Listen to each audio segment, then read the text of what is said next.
Olá, galera que tá em casa. Então hoje a nossa aulinha de língua portuguesa. Nós paramos aí na página. Deixa eu ver aqui certinho que página é. Na página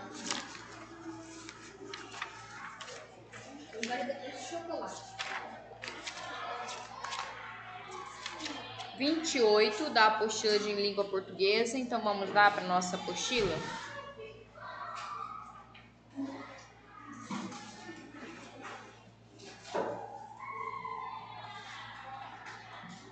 Essa aí é a nossa apostila, página 28. Vamos lá então. Leia um trecho do conto Rapunzel. Imediatamente o príncipe quis subir, procurou uma porta por toda parte, mas não encontrou. Inconformado, voltou para casa. Mas o maravilhoso canto tocara seu coração de tal maneira que ele começou a ir para a floresta todos os dias, querendo ouvi-lo outra vez. Em uma dessas vezes, o príncipe estava descansando atrás de uma árvore e viu uma feiticeira aproximar-se da torre e gritar: Rapunzel, Rapunzel, joga abaixo suas tranças. E viu quando a feiticeira subiu pelas tranças. É essa a escada pela qual se sobe? Pensou o príncipe. Vou tentar a sorte. No dia seguinte, quando escureceu, ele se aproximou da torre e bem embaixo da janelinha gritou: Rapunzel, Rapunzel, joga abaixo suas tranças. E as tranças caíram pela janela abaixo e ele subiu. Então aí nós temos algumas perguntinhas. O nome da princesa desse conto foi escrito com letra inicial maiúscula ou minúscula? Com letra inicial maiúscula, porque é nome de pessoa, tá? É nome próprio. Por isso recebe, inicial maiúscula. O nome dessa princesa é um substantivo de que tipo? Comum ou próprio? Se recebe letra maiúscula é porque é um substantivo próprio, tá? O que as palavras destacadas nomeiam? Então, essas palavras aqui, ó, janela, escada, porta. Então, nomeiam objetos, né? Por isso são escritas com letra minúscula. Agora vamos continuar aqui, página 29. Copie ao menos 3 substantivos comuns do conto. Então lá tem príncipe, tem casa, tem coração, floresta, árvore, feiticeira, tá? Qualquer um desses aí, né, é então substantivo comum. Lembre-se que ali tá pedindo para copiar somente 3, tá bom? E aqui a gente vai preencher as palavras com R ou 2 R's. Arrasar, 2 R's, olha o som, né? Barraca, barriga, sorriso. E olha a diferença do som com R só. Duro, goleiro. E aí, cachorro, com 2 R's, churrasco, corrigir, hora, marido, tesoura, garrafa, guerra, horrível, enroscar, desrespeitar e arrastar. Então a gente nota que o som com 2 R's é diferente do som com um R só.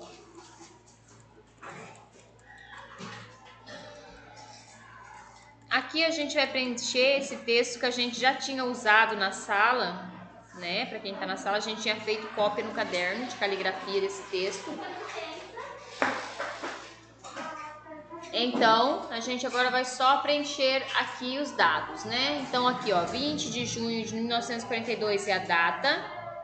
Quando a gente fala eu não escrevi nada, né? Eu é o texto escrito na primeira pessoa.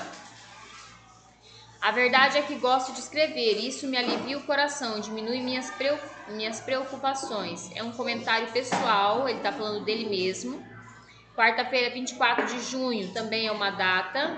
Ontem de manhã aconteceu algo inesperado, né? É um comentário sobre algo, um fato que aconteceu. Apesar da timidez, ele veio falar comigo, o nome dele é Elo Silberg, né? É um relato de um fato ocorrido.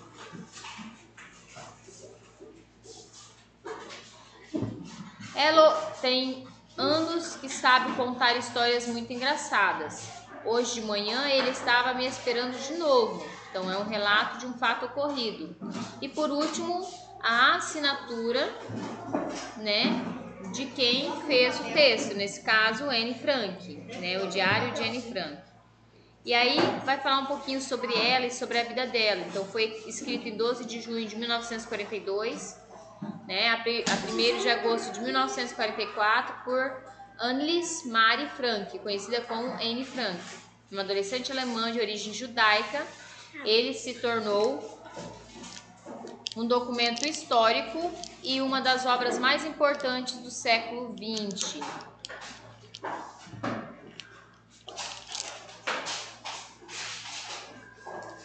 Essa atividade aqui, ó, é para vocês fazerem mesmo em casa, tá? Vocês vão escrever nas linhas abaixo um acontecimento que vocês tiveram, que marcou a vida de vocês, uma viagem, um dia, e vocês vão descrever aqui embaixo. Para quem tá com a apostila, isso aqui é tarefinha para casa. Esse aqui seria um jogo, tá? Como a gente não pode ter aglomeração, então nós não fizemos ele na sala. E aí a gente já foi pro novo capítulo, então, unidade 6. Aqui. E aqui nessa unidade a gente percebe, então, né, que na página de abertura aí tem alguns ingredientes, né, algumas mercadorias, tá? E aí a número 1 pergunta assim: o que Bebel e seu pai estão fazendo? Estão fazendo compras, né? Estão comprando alguns ingredientes. Eles estão cozinhando. Você gosta de cozinhar, né? Já preparou algum alimento aí na cozinha da sua casa? Conta pra Pro. Como as pessoas podem aprender a cozinhar, né? Através de receitas, através de ver a mamãe e o papai cozinhando, né? Em sua opinião, o que seria mais saudável? Prepararmos nosso alimento ou comprarmos alimentos já prontos, né? Mais saudável seria que a gente preparasse os nossos alimentos, porque a gente compra ingredientes próprios, né? Novos, frescos, né? E isso poderia evitar aí alguns mal-estar, né? Olha só. Aqui nós temos 3 tipos, né? Três tipos de texto, e todos esses textos eles têm um só objetivo, que é ensinar a fazer algo. No caso, o texto 1 está ensinando aí, passo a passo, como fazer o gatinho de papel, né, o origami. No caso do texto 2, está ensinando a fazer o suco verde, né, mostra os ingredientes e como fazer. E no texto 3 está ensinando como joga a amarelinha, que é uma brincadeira, certo? E aí aqui pergunto o que os textos têm em comum. Então, todos os 3 textos são instruções, ensinam a fazer algo. Eles têm a mesma função? Sim, né? Ensinar. Você conhecia algum deles? Qual? Eu conheci o origami e também a amarelinha. 4. Assinale, então, o título que corresponde a cada texto. Então, a gente sabe que o texto número 1 é ensinando a fazer o gatinho, o texto número 2 é o suco verde e o texto número 3 e o último é o jogo da amarelinha. Qual deles é uma receita? É o texto número 2, né, que mostra como faz o suco, tá?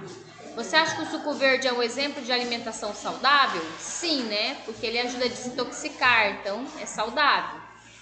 Você costuma ler receitas? Sim, eu, professora, gosto muito de receitas para poder fazer em casa, né? E vocês em casa, costumam ler receitas?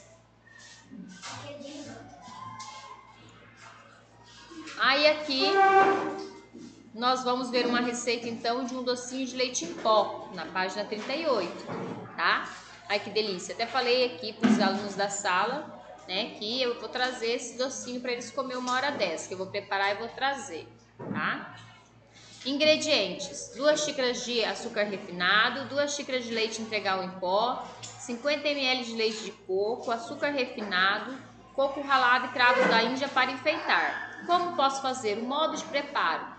Número 1, em uma tigela, misture bem o açúcar com o leite em pó. Número 2, acrescente aos poucos o leite de coco e amasse bem até obter uma massa firme e homogênea.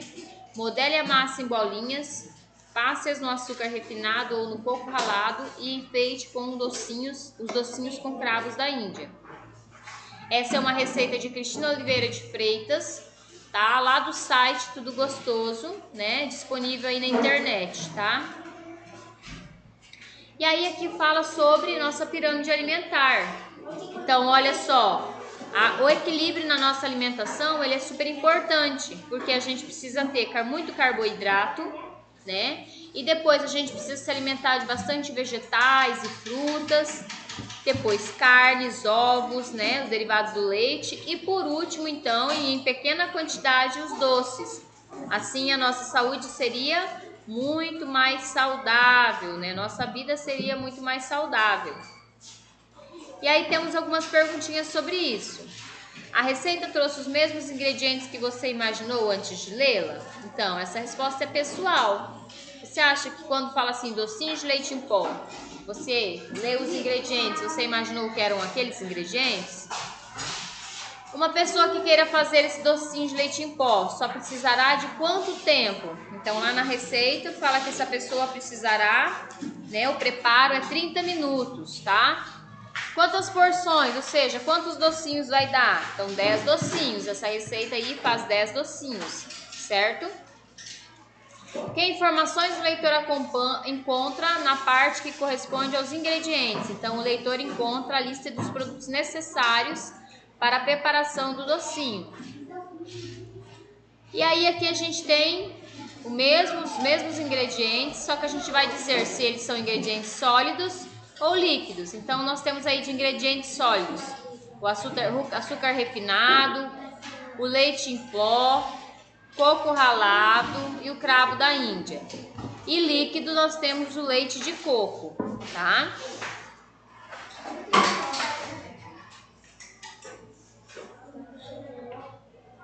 O que a pessoa que vai preparar essa receita deve fazer depois que obter uma massa firme e homogênea? Então, ela deve modelar as bolinhas, né? E passar no açúcar e colocar o cravo da Índia, tá?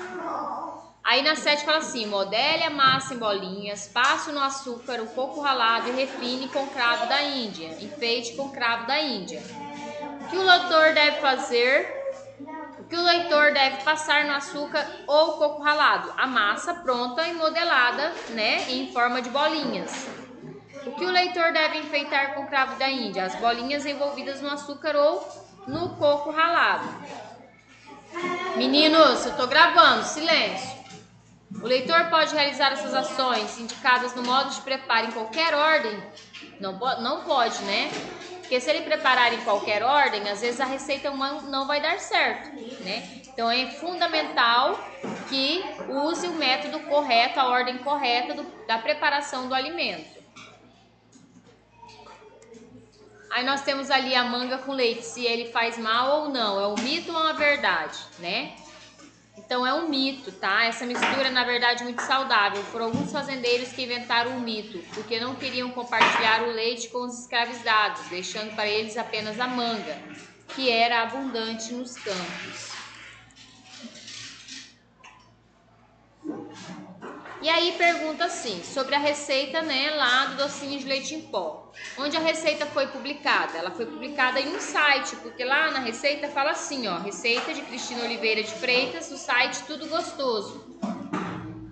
Como a gente sabe, né, que ela foi, então, disponibilizada em um site? Porque lá embaixo do texto, então, fala a fonte que indica onde o texto foi publicado, o site Tudo Gostoso. Quem escreveu a receita, embaixo lá da receita também fala que foi Cristina Oliveira de Freitas.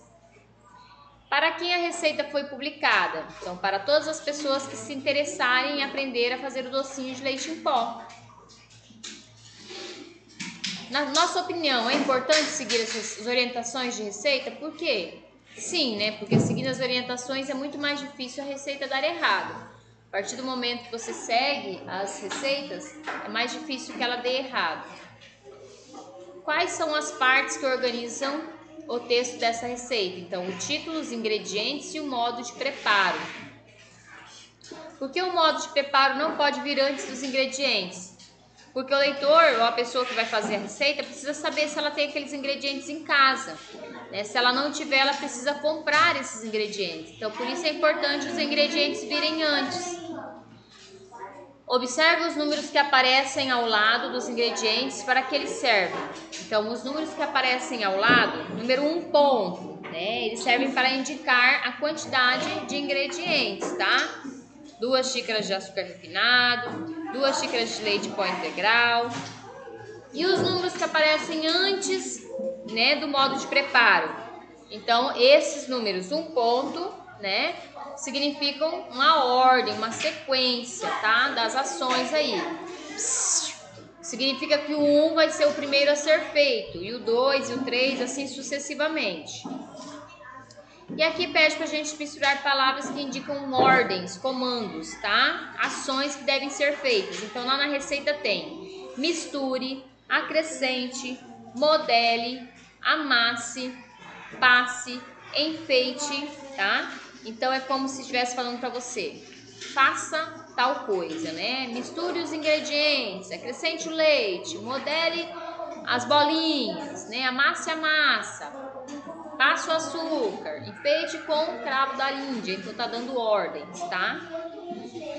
Então a receita culinária é um gênero de texto que tem por objetivo orientar o leitor na elaboração de uma receita. Normalmente apresenta título, ingrediente, modo de fazer e preparar. É comum ainda que encontramos as indicações do tempo de preparo e a quantidade de porções que a receita rende. No modo de fazer e preparar, o leitor encontra palavras que orientam suas ações para o preparo correto da receita. Nossa aulinha hoje online vai até aí, tá? Espero que vocês consigam fazer, logo a professora vai mandar as fotinhas. Um abraço para vocês e até a nossa próxima aula.